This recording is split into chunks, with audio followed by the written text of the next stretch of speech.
আসসালামু আলাইকুম everyone, welcome to Arisha's cooking. আজকে আমরা তৈরি করব বাদামের বরফি। এই বাদাম দিয়ে বরফির রেসিপিটি চলুন দেখে নেওয়া যাক। প্রথমে 1 কাপ পরিমাণ বাদাম 1 কাপ পরিমাণ গরম পানি দিয়ে ভিজিয়ে রাখছি।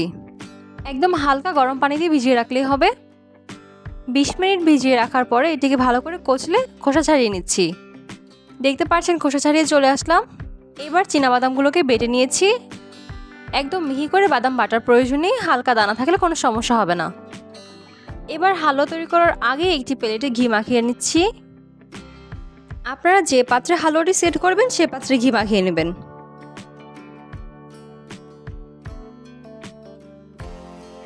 এবার প্রথমে একটি প্যানে দিয়ে দিচ্ছি 1 টেবিল চামচ পরিমাণ ঘি, আর দিয়ে দিচ্ছি সামান্য 1 চিমটি পরিমাণ এলাচির গুঁড়া, দিয়ে দিচ্ছি আগের থেকে বেটে রাখা বাদাম।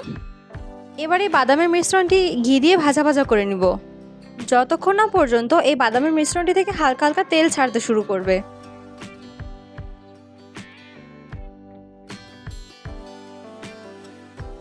এই পর্যায়ে দিয়ে দিচ্ছি আরও 1 টেবিল চামচ পরিমাণ ঘি, ভালো করে মিশিয়ে নিচ্ছি।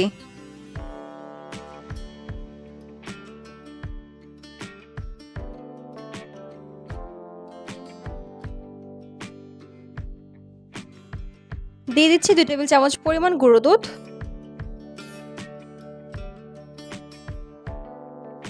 ভালো করে মিশিয়ে নিতে হবে যাতে কোনো দলা পাকিয়ে না থাকে।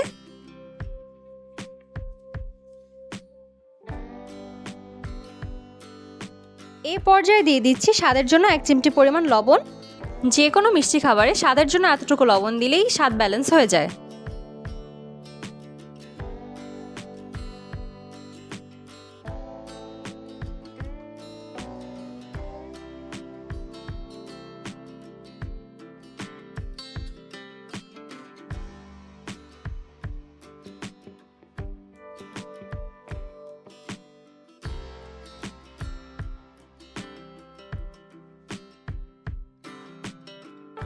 দেখতে পাচ্ছেন বাদামের মিশ্রণটি ভাজা ভাজা করতে করতে আর লেগে যাচ্ছে না, এবং দেখবেন হালকা হালকা তেল ছাড়তে শুরু করেছে। এ পর্যায়ে চিনি দিয়ে দিবেন স্বাদ মতো। আমি এখানে 1 কাপ থেকে কিছুটা কম পরিমাণ চিনি দিয়ে দিচ্ছি। চিনিটা আমি ধাপে ধাপে দিয়ে দিচ্ছি।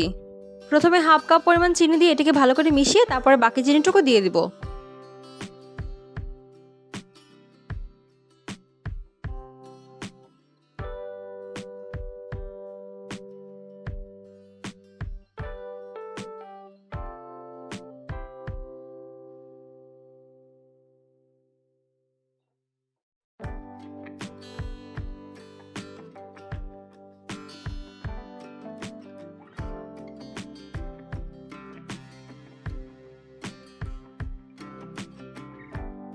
এই হালুয়ার মিশ্রণটিতে যখন চিনিগুলো গলতে শুরু করবে সে পর্যায়ে দিয়ে দেবো 1 চামচ পরিমাণ ঘি,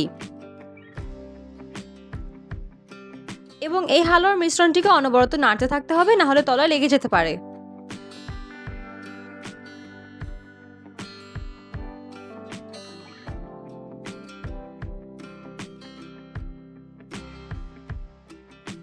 এই হালুয়ার মিশ্রণটি যখন নাড়তে নাড়তে দেখবেন আর কড়াইতে লেগে যাচ্ছে না, সে পর্যায়ে এটিকে নামিয়ে নেবেন।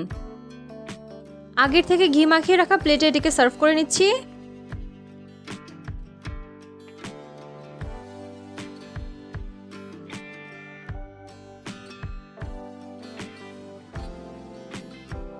এবার এটিকে ভালো করে ছড়িয়ে নিচ্ছি। এটিকে ভালো করে ছড়ানো হয়ে গেলে গরম থাকতে থাকতে হালুয়াটি কেটে নিতে হবে।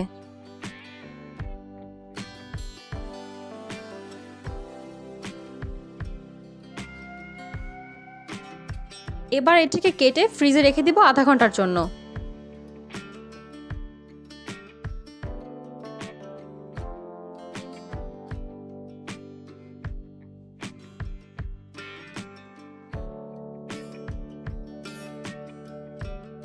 দেখতে পাচ্ছেন কত সুন্দর সেট হয়ে গিয়েছে। এই তো আমাদের বাদামের বরফি তৈরি। রেসিপিটা কেমন লাগলো অবশ্যই কমেন্ট করে জানাবেন, আর ভালো লাগলে রেসিপিটা শেয়ার করে দিবেন। এখন পর্যন্ত আমার চ্যানেলটিকে সাবস্ক্রাইব না করে থাকলে অবশ্যই চ্যানেলটি সাবস্ক্রাইব করে দিবেন, এবং বেল আইকন ক্লিক করে দিবেন নতুন নতুন রেসিপির আপডেট পাওয়ার জন্য। Thanks for watching. আল্লাহ হাফেজ।